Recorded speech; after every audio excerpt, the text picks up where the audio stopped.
आज की इस वीडियो में हम लोग साइंस क्लास 6 का chapter 9 method of separation in everyday life का पार्ट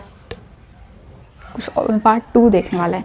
जिस तरह से हम लोग पार्ट 1 में हैंड पिकिंग के बारे में जाने थे, थ्रेसिंग के बारे में जाने थे, विनोविंग के बारे में जाने थे, आज के इस वीडियो में उसी का बहुत सारे मेथड ऑफ देखेंगे सेपरेशन के लिए।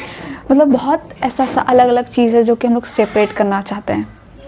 तो पहला तो हम लोग देखे थे कि हैंड पिकिंग, जो छोटा मोटा कंकड़ वगैरह हो गया, चावल में हो गया ना, तो उसको हम क्या करते हैं, हाथ से उठा उठा के साइड कर देते हैं।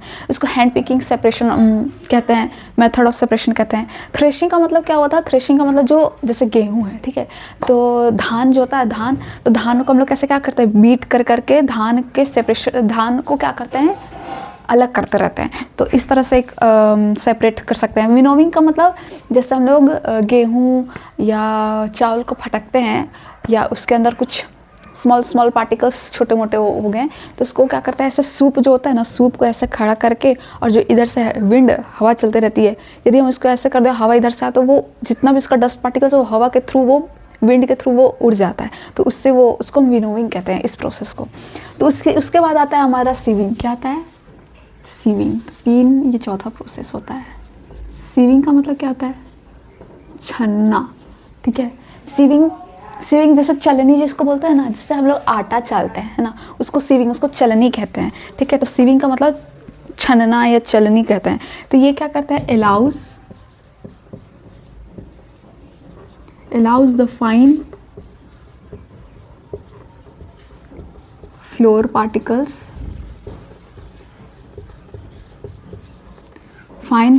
particles to pass through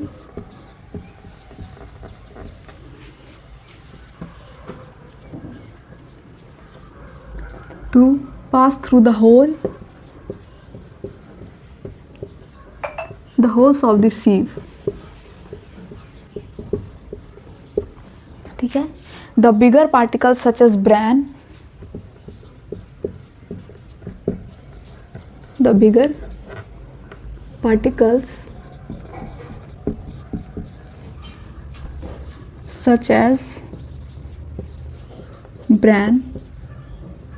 small particles, small stones remains on the sieve। तो सीविंग का मतलब क्या होता है? चलनी का क्या काम है, छलना क्या कह रहा है कि अलाउ, ये क्या अलाउ करता है? फाइन फ्लोर, जो हम लोग आटा को जो चालते हैं ना, उसमें जो भूसा वगैरह होता है, उसको जो हम चलते हैं, आटा को चलते हैं, तो फाइन फ्लोर पार्टिकल्स को छानने के लिए होता है, चलने के लिए होता है। टू पास थ्रू दी, वो छोटे छोटे होल्स, जो छननी होता है ना, छननी के जो छोटे छोटे होल्स होते हैं, उससे वो पास आउट हो जाता है fine floor particles. And the bigger particles क्या होता है? सच एज ब्रैन का मतलब भूसा जो हो गया, या स्मॉल स्टोन्स, वो रिमेन ऑन दी, उस चलनी के ऊपर ही रह जाता है। क्या होता है, देखो, यदि हम लोग आटा को चलते हैं, तो आटा का कभी कभी देखते हैं ना, बोलती मम्मी कि आटा को चाल के, मतलब जो आटा उसको चलना, उसके बाद आटा को सौनना। तो हम लोग जो आटा को चलते हैं, तो ऊपर क्या डस्ट पार्टिकल्स रह जाता है, वही ब्रैन, भूसा, और जो स्टोन्स हो गए, स्मॉल स्टोन्स, वो रह जाते हैं। और जो पतला जो फ्लोर होता है ना, फाइन फ्लोर, जो पार्टिकल्स, जो आटा का जो पार्टिकल्स होता है, वो नीचे के थ्रू, वो स्मॉल होल्स के थ्रू वो नीचे निकलते चल जाता है। और जो डस्ट पार्टिकल्स हो गए, ब्रैन हो गया और ये स्टोन्स हो गया, वो छन्नी के ऊपर ही जम जाता है। तो इस तरह से भी हम लोग सेपरेट कर सकते हैं। तो एक तरह का ये सेपरेशन मिल गया। फिर एक क्वेश्चन आता है कि बुक में कि वेयर इज़ नमक, मतलब कॉमन सॉल्ट जो होता है वो ऑब्टेन होता है फ्रॉम, कहाँ से नमक जो कॉमन सॉल्ट है वो ऑब्टेन होता है। तो where is namak, which is common salt, obtained from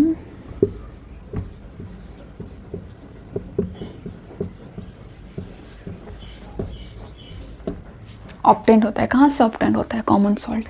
फिर बताता है, जैसे सी वाटर हो गया, समुद्री पानी जो हो गया, जैसे हम लोग पुरी चले जाओ, पुरी में समुद्र का जो पानी हो गया, ठीक है ना, वहाँ पे खारा पानी होता है, ठीक है, वहाँ पे खारा पानी मतलब नमकीन पानी मिलता है वहाँ पे। तो सी वाटर, समुद्री पानी में जाओ, समुद्री वाले पानी में, तो is a mixture of salt. वो क्या होता है, वो पानी जो होता है वो नमक का मिक्सचर, वो नमक का मिक्सचर बना हुआ रहता है। तो sea water sea water is अ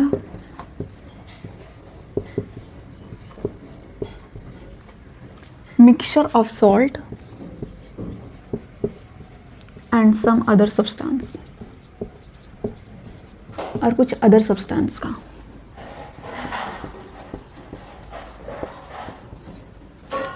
ठीक है, डिजॉल्व इन वाटर, जो कि वो पानी में डिजॉल्व होता है।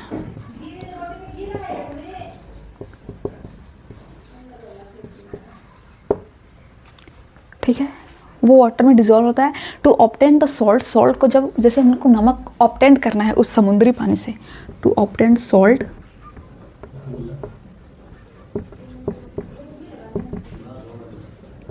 टू ऑब्टेन सॉल्ट क्या होता है, द समुद्र पानी जो होता है वो केप्ट इन सोलो पिट्स, सोलो मतलब एक गड्ढा खोदते हैं, एंड एक्सपोज टू सनलाइट, वो क्या हो जाता है, वो सनलाइट और एयर के थ्रू वो उड़ जाता है, एक्सपोज्ड हो जाता है। The sea water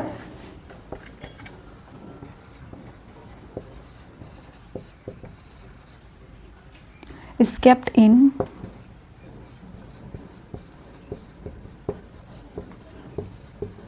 shallow pits and exposed to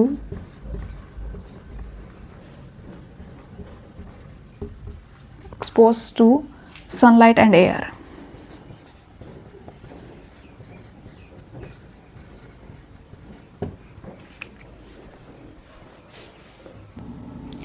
तो अब नमक को हम कैसे ऑब्टेन करते हैं, समुद्री पानी के द्वारा। तो जो समुद्र का जो पानी होता है वो खारा पानी होता है, मतलब उसमें नमक नमकीन जैसा पानी लगता है, पानी मतलब उसमें नमक पाया ही जाता है। तो sea water is a mixture of salt, वो सॉल्ट का मिक्सचर होता है, एंड सम अदर सब्सटेंस का भी मिक्सचर होता है, एंड डिजॉल्व इन वाटर, जो कि वाटर में पानी में घुला हुआ रहता है, मिला हुआ रहता है।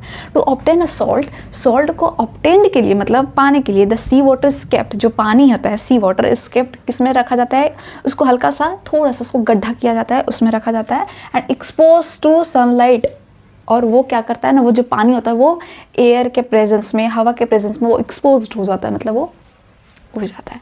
तो इस तरह से फिर वो जैसे पानी उड़ेगा तो नीचे में तो जो नमक है वो तो जम के रखा हुआ रहेगा ना, तो उस तरह से हम लोग नमक को ऑब्टेन कर पाते हैं। ठीक है, उसके बाद आता है जो वाटर, जब वाटर इवापोरेट्स हो जाता है completely, leaving the behind the some solid mixture. ठीक है, अब इसके आगे जानते हैं क्या लिख रहा है, क्या बताता है कि जैसे वो एयर सनलाइट के प्रेजेंस में वो एक्सपोज्ड हो जाता है। ठीक है, क्या पानी एक्सपोज्ड हो जाता है तो वो कुछ सब्सटेंस छोड़ देता है, सॉलिड सब्सटेंस। तो the water इवापोरेट्स,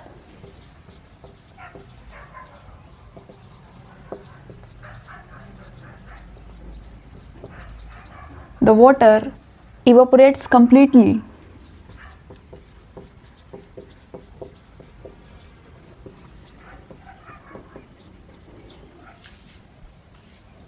living behind the solid mixture, behind the solid mixture. Common salt is then obtained,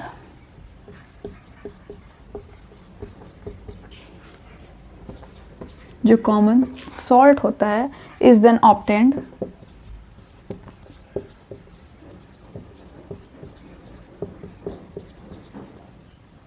from this mixture,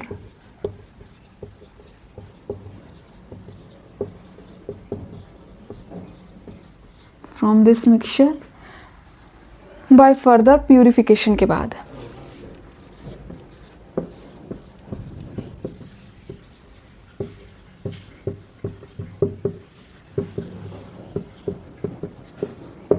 bye further purification, तो जैसे वो हम लोग जो गड्ढा करके रखते हैं हल्का सा पानी को उसमें उस गड्ढे में कैप्ट करके रखते हैं, मतलब रखते हैं, and expose to presence of sunlight and air, वो सनलाइट और एयर के प्रेजेंस में वो एक्सपोज हो जाता है, और जो वाटर इवोपरेट उड़ जाता है, इवोपरेट हो जाता है कम्प्लीटली, तो वो क्या छोड़ देता है, behind the some solid mixture, behind उसके पीछे वो सम सॉलिड, जैसे पानी वो उड़ गया तो उस जो खारा पानी है जैसे पानी उड़ जाता है तो वो सॉलिड सब्सटेंस ही तो बचेगा ना उस गड्ढे में, तो बिहाइंड द सॉलिड मिक्सचर वो छोड़ देता है, मतलब उस गड्ढे में रहता है, एंड कॉमन सॉल्ट जो होता है is then obtain from this mixture by further purification. उस नमक को जो होता है वो नमक जो एक्सपोज होने के बाद जो बचता है उस नमक को भी प्यूरिफिकेशन पूरा किया जाता है। उसके बाद मतलब उसको भी अच्छा से प्यूरीफाई किया करेगा ना, क्योंकि उसमें बहुत सारे डस्ट एंड पार्टिकल्स हो सकते हैं, तो इसलिए इसको प्यूरीफाई करके ही फिर हम लोग को वो नमक दिया जाता है। तो India that contain a common salt are such a source of Sambhar Lake in Rajasthan. Rajasthan का जो सांभर लेक है उसमें हम लोग कॉमन सॉल्ट इंडिया में जो हमारा कॉमन सॉल्ट जहाँ मिलता है, ठीक है, कॉमन सॉल्ट जहाँ पाया जाता है वो सोर्स कहाँ है, इस सांभर लेक इन राजस्थान में, राजस्थान के सांभर लेक में। उसके बाद हम दूसरा मेथड ऑफ सेपरेशन देखते हैं, sedimentation, decantation. Sedimentation.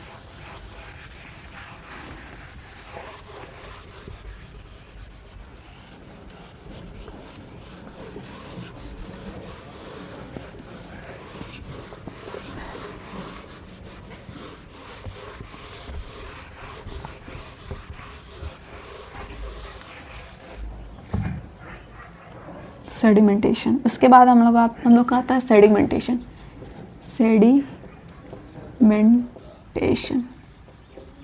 Another way to method of separation sedimentation. मतलब अब देखते हैं सेडिमेंटेशन क्या होता है। The process of settling down of the heavier insoluble component. मतलब इनसॉल्युबल, सॉल्युबल का मतलब घुला हुआ, इनसॉल्युबल जो घुला ना हो, ठीक है ना, उसी को इनसॉल्युबल कहेंगे। तो क्या है, the process of settling down, the process of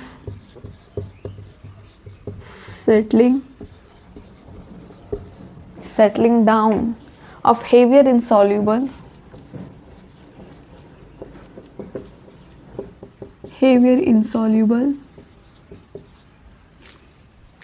component at the bottom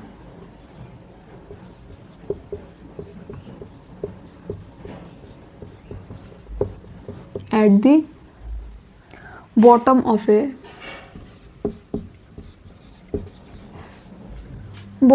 liquid is called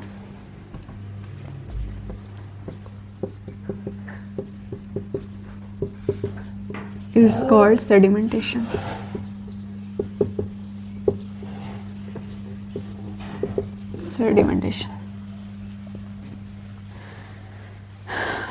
sedimentation किसको कहते हैं, जो उस प्रोसेस को कहते हैं जो सेटल डाउन हो जाता है। कोई भी लिक्विड सब्सटेंस है, ठीक है, लिक्विड सब्सटेंस के बॉटम साइड पे, बॉटम मतलब सबसे नीचे, जैसे हम लोग मिट्टी और पानी को घोलेंगे ना, तो मिट्टी क्या होता है या बालू क्या होता है, वो सेटल डाउन हो जाता है एट द बॉटम में जाके, बॉटम नीचे में जाके वो सेटल डाउन हो जाता है। हेवियर इनसॉल्युबल कंपोनेंट, हेवियर मतलब सबसे भारी, इनसॉल्युबल कंपोनेंट, इनसॉल्युबल का मतलब जो घुलता नहीं है, जो मिलता नहीं है, at the bottom of a liquid के बॉटम पे वो क्या हो जाता है, वो सेटल हो जाता है, उसी को हम सेडिमेंटेशन कहते हैं।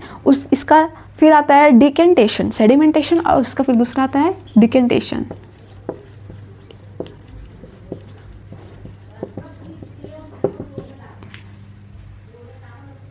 डिकेंटेशन क्या होता है, when the water liquid is removed by tilting the vessel, the process is called decantation.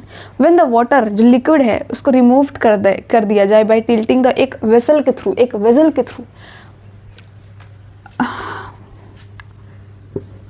when the water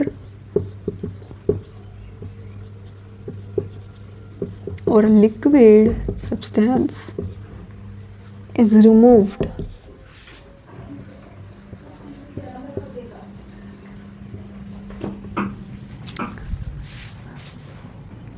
when the water liquid is removed by tilting the vessel,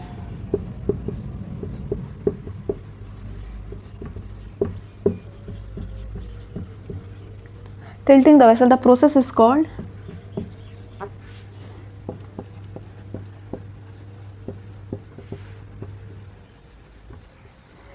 decantation.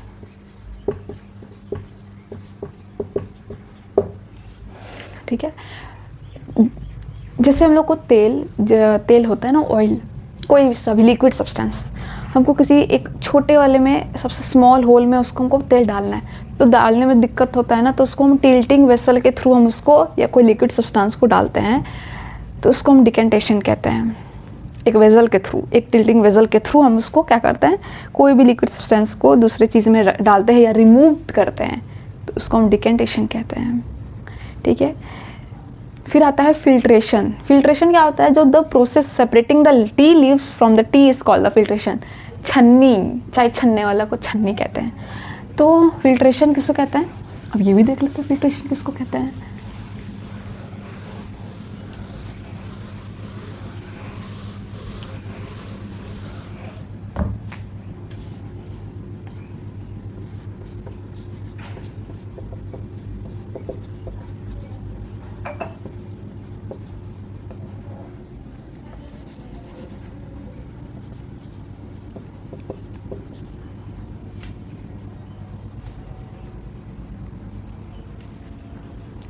Filtration किसे कहते हैं, जो this process, ऐसे process को, this process of separating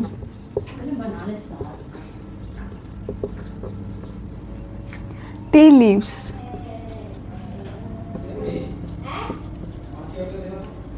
from T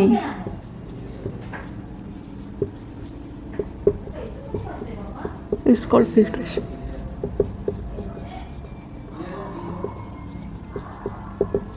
उसको क्या कहेंगे, filtration कहेंगे। फिल्ट्रेशन क्या कहते हैं, उस प्रोसेस को सेपरेट को, यदि हम किसी चीज़ को सेपरेट करके रखते हैं, ठीक है, सेपरेट, जैसे हम लोग चाय और उसका जो भी मटेरियल, जैसे चाय पत्ती डालते हैं, अदरक डालते हैं चाय में, तो उसको अब हमको किसी को चाय देंगे तो सारा मिलावट तो नहीं दे देंगे ना, तो उसको अब सेपरेट करने के लिए हम लोग क्या यूज़ करते हैं, छन्नी यूज़ करते हैं ना। ठीक है, आटा छानने वाला नहीं, आटा जिसको छालते हैं ना, उसको हम क्या कहते हैं, सीविंग कहते हैं। सीविंग प्रोसेस को कहते हैं। जो चाय छानने तो होता है ना, वो छन्नी छोटा वाला चाय छानने के लिए यूज़ किया जाता है, फिल्ट्रेशन करने में मदद करता है। तो ऐसे प्रोसेस को, लीव्स और टी को सेपरेट करने में कौन मदद करता है, filtration.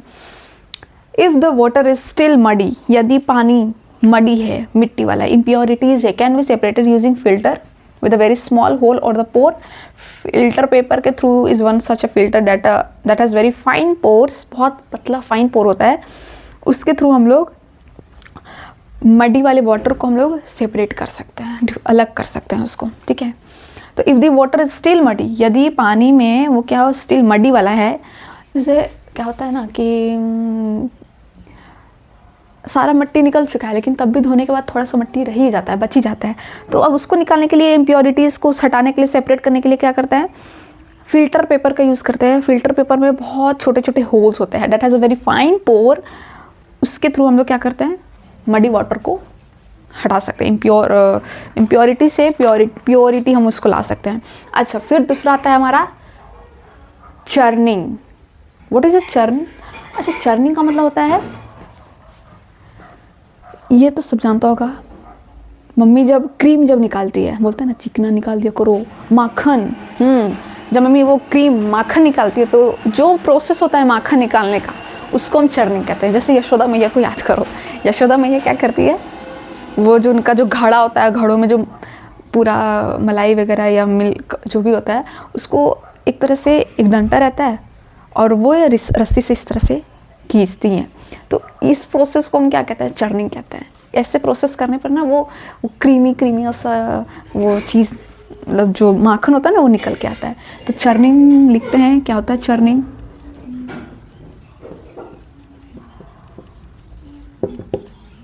The process of churning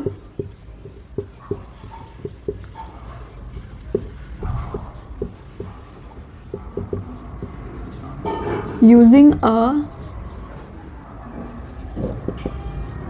big मठनी, जिसको हम घड़ा कहते हैं ना, चर्नर, मठनी को हम चर्नर कहते हैं, मठनी, टू सेपरेट बटर, बटर को सेपरेट करने के लिए। In this process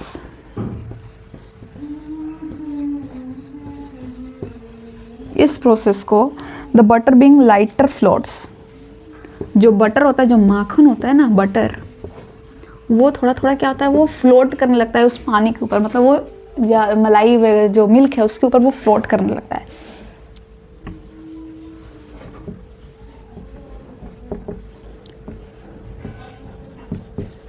floats at the top, वो टॉप पे वो फ्लो करने लगता है। चर्निंग इसी को कहते हैं। द प्रोसेस ऑफ चर्निंग, जो चर्निंग का प्रोसेस है, यूजिंग अ बिग मठनी चर्नर, बड़ा सा घड़ा होता है, उसमें यशोदा मैया वो माखन निकालती रहती थी। टू सेपरेट द बटर, को सेपरेट करने के लिए इन दिस प्रोसेस में बटर क्या होता था, वो लाइटर हो जाता था, वो फ्लोट करने लगता था एट द टॉप पे, उसको हम चर्निंग कहते हैं। अच्छा, फिर अब अलग सेपरेशन, ठीक है। इन substance are attracted towards a magnet, इसको मैग्नेटिक सब्सटेंस कहते हैं, ठीक है। मैग्नेटिक सब्सटेंस किसको कहते हैं, जिसको जो चीज़, जो मेटल किसी चीज़ से अट्रैक्ट हो जाए, चिपक जाए, तो कोई सब्सटेंस मैग्नेट्स के थ्रू वो अट्रैक्ट हो जाए, मतलब चिपक जाए, तो उसको मैग्नेटिक सब्सटेंस कहते हैं। तो iron is a common substance, ये example of a magnetic substance के लिए। तो सेपरेशन ऑफ मैग्नेटिक या नॉन मैग्नेटिक सब्सटेंस को यदि हम लोग सेपरेट करना हो तो by using magnets is called a magnetic separation. Magnet का यूज़ करो, ठीक है। आयरन का जो छोटा छोटा वो होते हैं ना, बहुत सारे चीज़ें हैं, ठीक है। आयरन का चीज़ रखा हुआ है और नॉन मैग्नेटिक चीज़ भी रखा हुआ है, ठीक है। नॉन मेटल या क्या बोलते हैं, मैग्नेटिक या नॉन मैग्नेटिक वाला सब्सटेंस रखा हुआ है, ठीक है। वहाँ पे बहुत सारा, यदि हम वहाँ पे मैग्नेट को जाकर रख देना तो जितने भी मैग्नेटिक वाले सब्सटेंस है वो मैग्नेट से आकर अट्रैक्ट हो जाएंगे। तो इससे पता चल जाएगा मैग्नेटिक और नॉन मैग्नेटिक में सेपरेशन पता चल जाएगा। यही हमारा chapter, the method of separation in everyday life में इतने सारे हम लोग जो सेपरेशन का जो हम लोग देखे ना, मेथड देखे, जो अलग अलग वे देखे हर चीज़ का सेपरेट करते हुए, हमारा चैप्टर का यही है। ख़त्म है हमारा चैप्टर। Bye bye, Tata.